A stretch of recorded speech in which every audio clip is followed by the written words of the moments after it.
ఆ క్షణమే నేను విడుదల పొందాను. అప్పుడు అర్థమైంది బైబిల్ అది జీవము గల పుస్తకం, అందులో జీవం ఉంది. ఆ విధంగా చదివితే ఆ జీవం మనల్ని తాకుతుంది. ఆ జీవం ద్వారానే దేవుడు మనతో మాట్లాడు.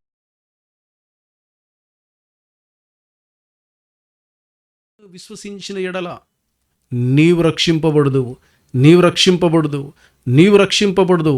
ఆ నీవు రక్షింపబడదు అనే ఒక మాట మాత్రమే నాకు దేవుడు సమాధానంగా మాట్లాడితే గూస్ బంప్స్ వచ్చాయి నాకు. నేను షాక్ అయిపోయాను. ఏంటి, నేను అడిగిన ప్రశ్నే దేవుడు నాతో వాక్యం ద్వారా మాట్లాడుతున్నాడని. అప్పుడు ఆ సమాధానం, ఆ శాంతి, ఆ ఆనందము, దేవుడు నాతో మాట్లాడాడు. ఇంకా నా జీవితాన్ని నేను తప్పకుండా మార్చుకోవాలని ఆ క్షణంలో నేను తీసుకున్న నిర్ణయము. 5 సంవత్సరాల నుండి ఏ అలవాట్లతో బాధపడ్డాను, ఆ క్షణమే నేను విడుదల పొందాను. అప్పుడు అర్థమైంది బైబిలు అది జీవము గల పుస్తకం, అందులో జీవం ఉంది. ఆ విధంగా చదివితే ఆ జీవం మనల్ని తాకుతుంది. ఆ జీవం ద్వారానే దేవుడు మనతో మాట్లాడతాడు. ఈ అనుభవం నాకు జ్ఞాపకం వచ్చింది. గో హెడ్ బ్రదర్ కరుణాకర్ గారు. Yeah, I mean, it's a very, very wonderful thing. And the word of God has a power అండి. ఆమేన్. దేవుని వాక్యం శక్తి గలది. ఇప్పుడు మిమ్మల్ని మార్చింది, అయ్యగారిని మార్చింది, లేకపోతే ఇలా నన్ను మార్చింది. ఎందుకంటే వ్యక్తిగతంగా ప్రతి ఒక్క వ్యక్తి అనేక దృక్పథాలను, ఆలోచన కలిగి ఉంటారు. కానీ దేవుని వాక్యము స్పష్టంగా, సూటిగా, సందర్భానుసారంగా, అనుభవాలతో మాట్లాడుతుంది. మిమ్మల్ని ఒక రీతిగా మాట్లాడింది లేదా దేవుని వాక్యము. ఆర్ఆర్కే మూర్తి గారితో ఒక రీతిగా మాట్లాడింది. వ్యక్తిగతంగా నేను కూడా క్రైస్తవ కుటుంబంలో పుట్టినప్పటికీ, నా యొక్క తల్లిదండ్రులు దేవుని సేవకులుగా ఉన్నప్పటికీ, నేను ఒక యవనస్తుల కూడికల్లో ఉన్నప్పుడు ఇదే దేవుని వాక్యము నాతో స్పష్టంగా నీవు పాపివి అని ఒప్పించింది, మాట్లాడింది. Wow, praise God. ఈ రీతిగా ఈ వాక్యము అనేక మందిని, ప్రపంచంలో కొన్ని కోట్ల మంది జీవితాలను మారుస్తుంది, మార్చబోతుంది.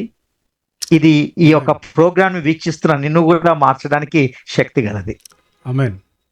ఇక ఈ యొక్క దైవ సేవకుని యొక్క బాల్యంలో మనం గమనించినట్లయితే ఖచ్చితంగా ఆయన ఒక మతనిష్టతో కూడుకున్నటువంటి వాతావరణంలో పెంచబడ్డాడని విన్నాం మనము. అంత మాత్రమే కాకుండా తన యొక్క ఆటపాటలు కూడా అదే వాతావరణంలో అదే వాతావరణంలో పెంచబడ్డాడు. మరంత మాత్రమే కాకుండా తాను క్రైస్తవ్యం అంటే కొంత వ్యతిరేక స్వభావాన్ని, వైఖరిని కలిగినటువంటి వ్యక్తిగా ఉండేవాడు. కానీ ప్రతి వ్యక్తి జీవితంలో కొన్ని మలుపులు జరుగుతాయి కదా. బైబిల్ గ్రంథంలో సౌలు కూడా క్రీస్తుకు వ్యతిరేకంగా ఉన్నాడు, కానీ తన జీవితంలో there was a turning point at the road of దమస్కు మార్గంలో ఒక జీవితంలో మార్పు జరిగింది. ఇక అయ్యగారి జీవితంలో ఆయనైతే మామూలు కాదండి. కరుడు గట్టినటువంటి యూదా మతానికి చెందినటువంటి మతోన్మాది అని చెప్పుకోవచ్చు. మతోన్మాది. ఈ రోజుల్లో చూస్తే ఈ మాట కొంతమంది వింటే బాధపడతారు. అసలు ఏంటంటే మతోన్మాదము అంటే ఏంటి? సింపుల్, అంటే ఉన్మాదము. ఉన్మాదం అంటే ఏంటనంటే ఒక వ్యక్తి ఉన్మాదంతో అవసరమైతే తాను కూడా చనిపోతాడు, లేదా ఇతరులు కూడా చంపుతాడు. దాన్నే ఉన్మాదం అంటారు. అంటే పిచ్చి పట్టినటువంటి వ్యక్తి. ఇప్పుడు ప్రేమోన్మాది అంటాం. చాలామంది ఆ కాలంలో ఇప్పుడు తగ్గాయి అనుకోండి, అక్కడక్కడ కనబడతా ఉన్నాయి. మొన్న రీసెంట్గా కర్ణాటక రాష్ట్రంలో కూడా జరిగింది.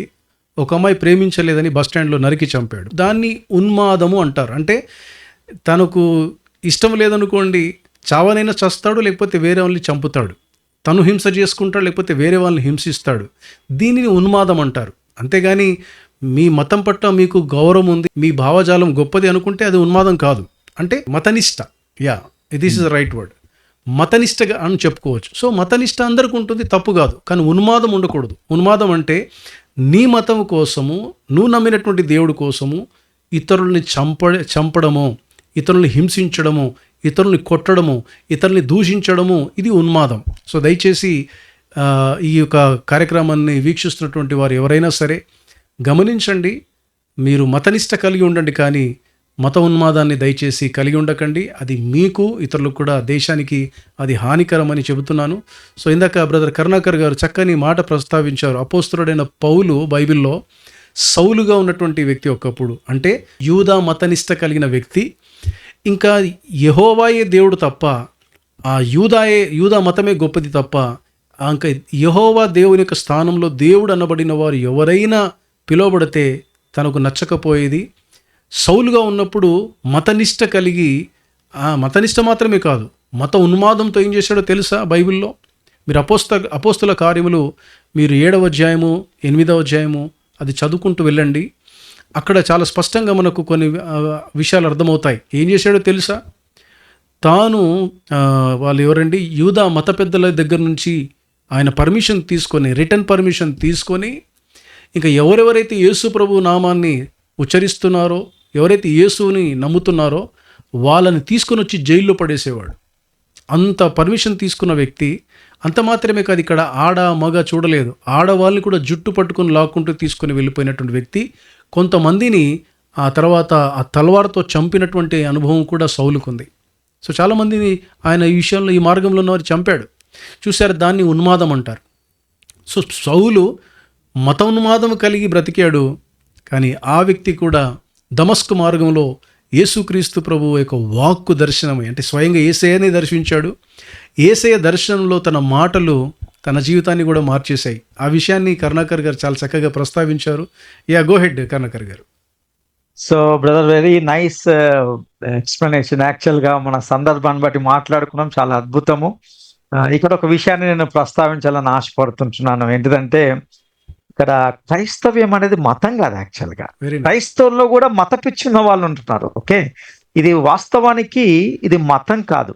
అఫ్కోర్స్ ప్రస్తుత లోకంలో మతము, ఆయా మతాలంటే ఒకలాంటి నిష్ట కలిగి ఉన్మాదంతో ప్రవర్తించేవాళ్ళు. నా మతం గొప్పది, నా మతం గొప్పది, నా పద్ధతులు గొప్పవి, నా సంప్రదాయాలు గొప్పవి, నా ఆచారాలు గొప్పవి అంటూ నేడు చాలా మంది ఒక మత పిచ్చితో ప్రవర్తిస్తున్నారు. ఫర్ యువర్ కైండ్ ఇన్ఫర్మేషన్ ఏంటిదంటే, మన యొక్క డిస్కషన్ ప్రకారము, మన యొక్క సంభాషణ ప్రకారము, క్రైస్తవ్యము మొట్టమొదటిగా మతం కాదు, ఇది ఒక మార్గం. అయ్యగారు కూడా క్రైస్తవ్యాన్ని ఒక మతంగా భావించి వ్యతిరేకించేవాడు.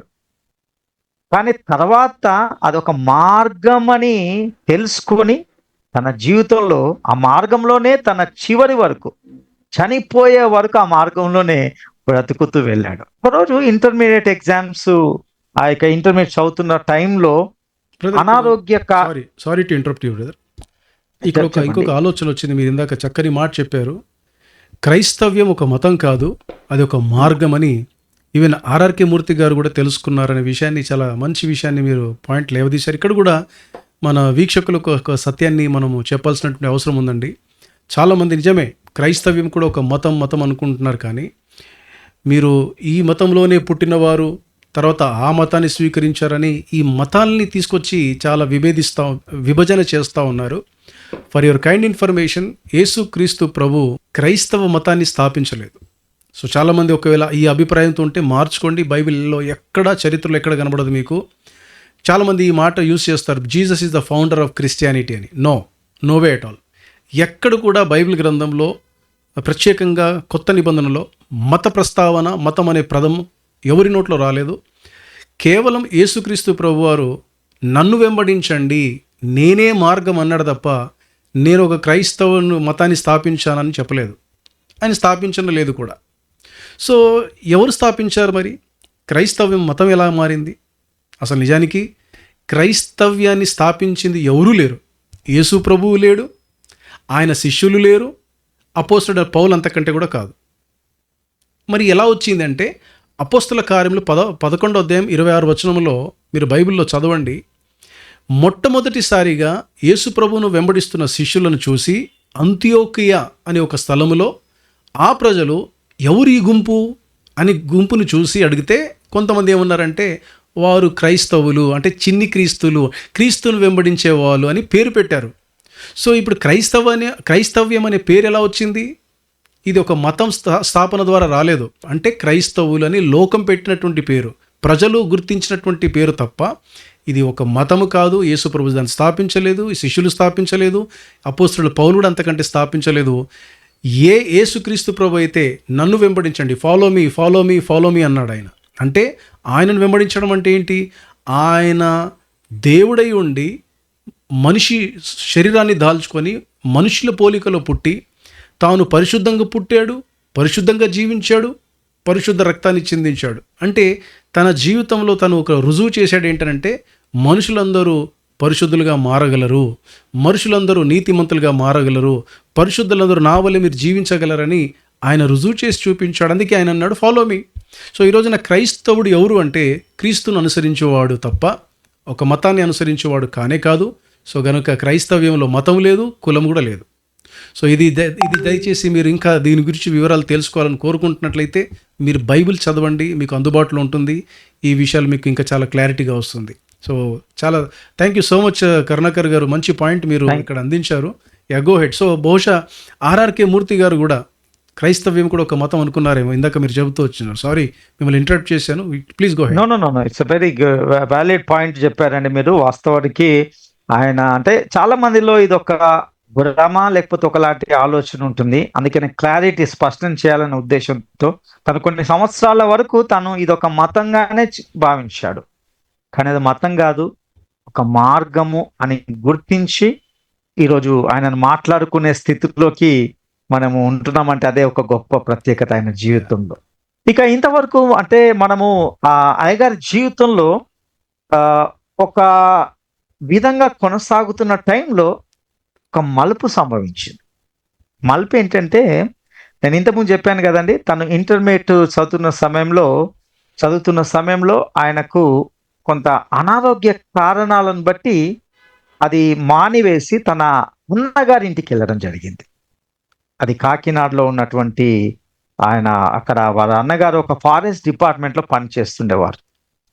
వారి ఇంటికి ఒక వ్యక్తి, ఆయన పేరు సూత్రాల శేషగిరిరావు అనే వ్యక్తి ఒకసారి వారి అన్నయ్య ఇంటికి వచ్చారు. ఆయన మధ్య బ్రాహ్మణుడు, విదేశీయులకు తెలుగు భాష నేర్పిస్తుండేవాడు.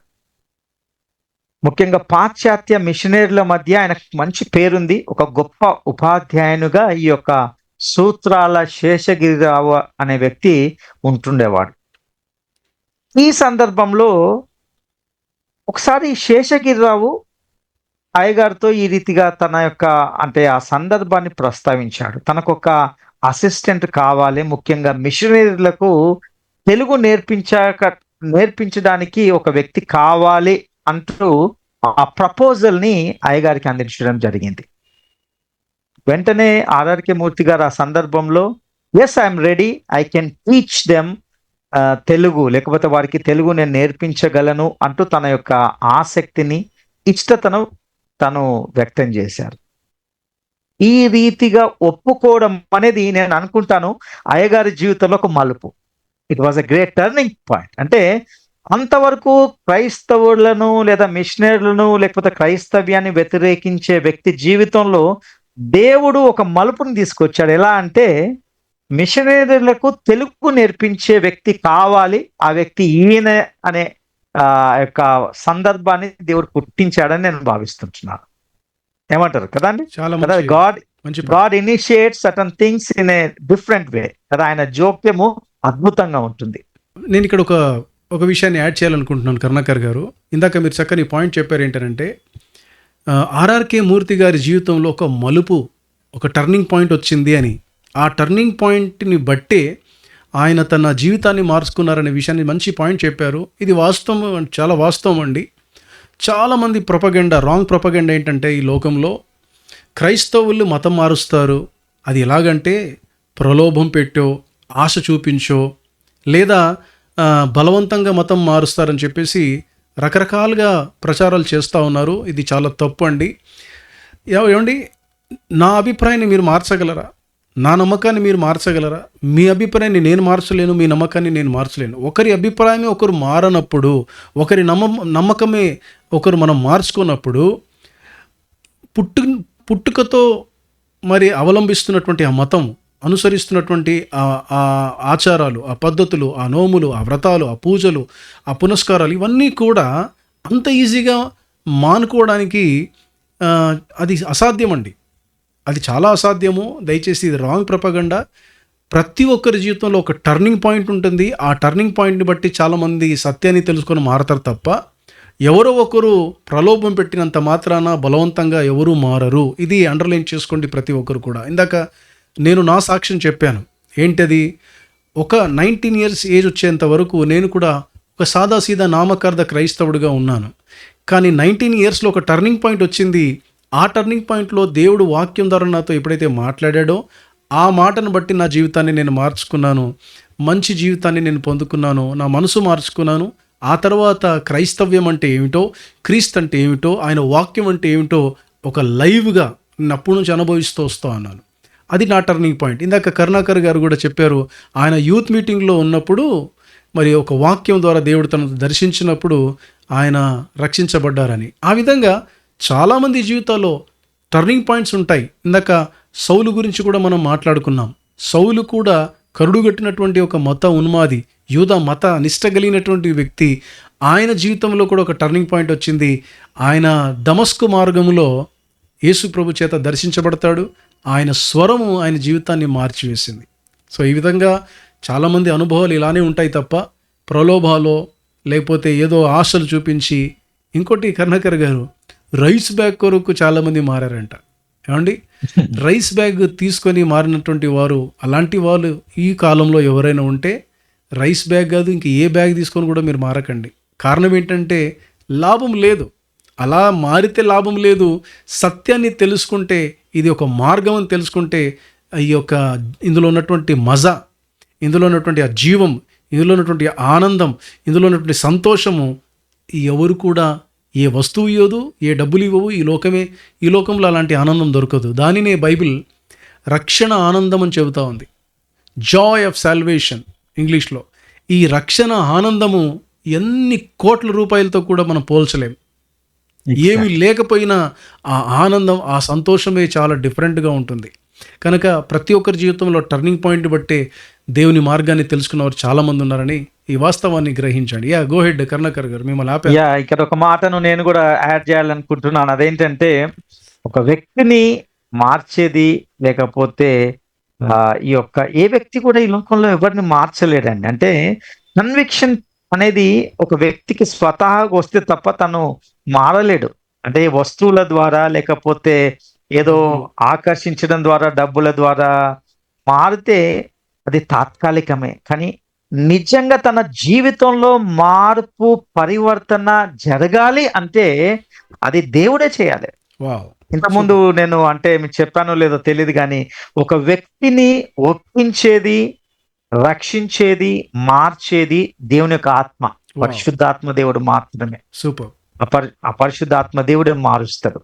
కనుక ఇక్కడ కూడా మనం ఆరాధ్యమూర్తి గారి యొక్క ఈ మాట బైబిల్లో ఉంటుంది. పరిశుద్ధాత్మ దేవుడట పాపమును గురించి, నీతిని గురించి, రాబోయే తీర్పుని గురించి ఒప్పింప చేస్తాడు. ఎగ్జాక్ట్లీ సువార్త చెప్తున్నప్పుడు. మనం సువార్త అంటే దేవుని వాక్యం విన్నప్పుడు ఆ వాక్యాన్ని మన జీవితంలో వాస్తవికతకు మనను పురికొల్పేది దేవుని యొక్క ఆత్మ మాత్రమే. నేను చెప్పినంత మాత్రాన వ్యక్తి మారాలని కాదు. మన యేసుక్రీస్తు దేవుడు రా బాబు అని చెప్తే అంత మాత్రాన మారుతాడని కాదు. నువ్వు పాపి అని చెప్పినంత మాత్రాన నువ్వు మారుతావని కాదు. నేను పాపిని అని నన్ను ఒప్పించేది పరిశుద్ధాత్మ దేవుడే. నన్ను ఒప్పిస్తే, నా హృదయంలో కన్విక్షన్ ఇస్తే తప్ప నేను నిజ దేవుణ్ణి, సత్యవంతుడైన దేవుణ్ణి, యేసుక్రీస్తును నా రక్షకునిగా అంగీకరించడం.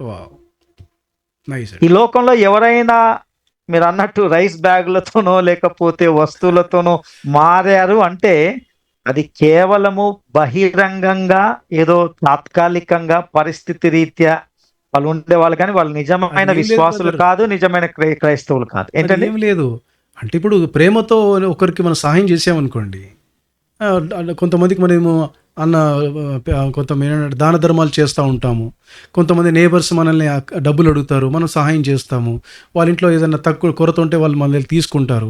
అలాగా మనము ఒకరికొకరు సహాయం తీసుకున్న దానికి ఆ సహాయం ద్వారా మొత్తం మారిన వాళ్ళు చాలా మంది ఉన్నారని ఇలాంటి రాంగ్ ప్రపగండా ప్రచారంలోకి ఉంది బ్రదర్. అది ఏం లేదండి. అంటే మెయిన్ ఏంటంటే జయపాల్ గారు, యాక్చువల్గా క్రైస్తవ్యం లేదా క్రీస్తు నమ్మిన వ్యక్తి క్రియలతో కూడిన వ్యక్తి అయి ఉండాలి. అంటే నేను ప్రేమిస్తున్నాను అంటే ఆ ప్రేమ క్రియల రూపం చూపించాలి. మీరు అన్నట్టు ఎవరన్నా కష్టంలో ఉన్నారు అనుకోండి, వస్తువులు ఉన్నారు, లేకపోతే ఇంకేమైనా ఇబ్బందులు ఉన్నారు, ఏదో సాయం చేసాం అంటే నీ దగ్గర డబ్బులు ఉండి సాయం చేసే పరిస్థితిలో ఉండి నేను క్రీస్తు ప్రేమను క్రీస్తునంటే నీకు మార్పు లేదు. క్రీస్తు నమ్మిన వ్యక్తివైతే నువ్వు క్రియారూపకంగా నీ ప్రేమను చూపించాలి. అంతే తప్ప దీని ద్వారా క్రీస్తు దగ్గరికి రప్పించడం అనేది అది సువార్త పద్ధతి కాదు.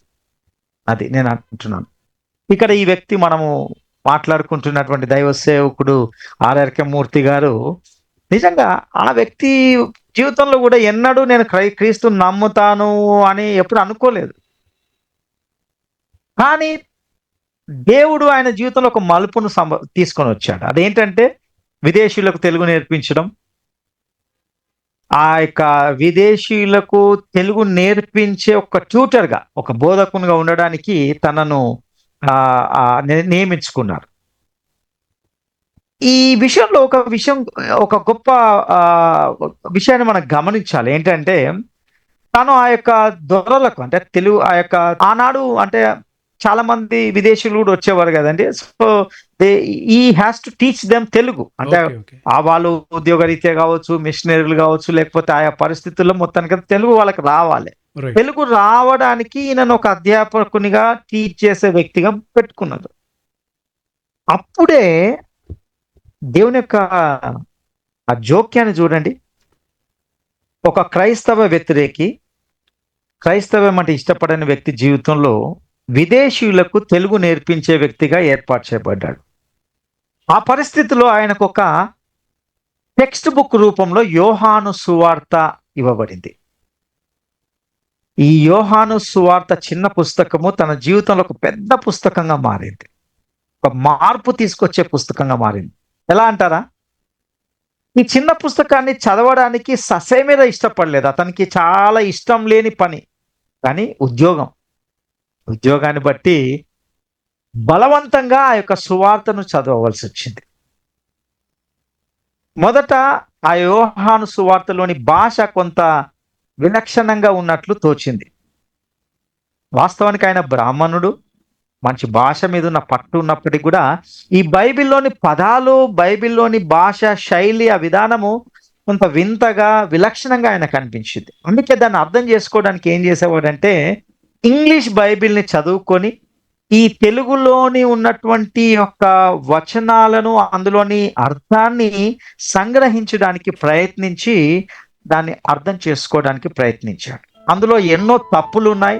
ఈ తప్పులని లోకానికి నేను చూపించాలి అనే ప్రయత్నంలో చదువుకున్నప్పుడు విచిత్రంగా ఆ బైబిలే తనలోని తప్పులను, లోపాలను బయటపెట్టింది.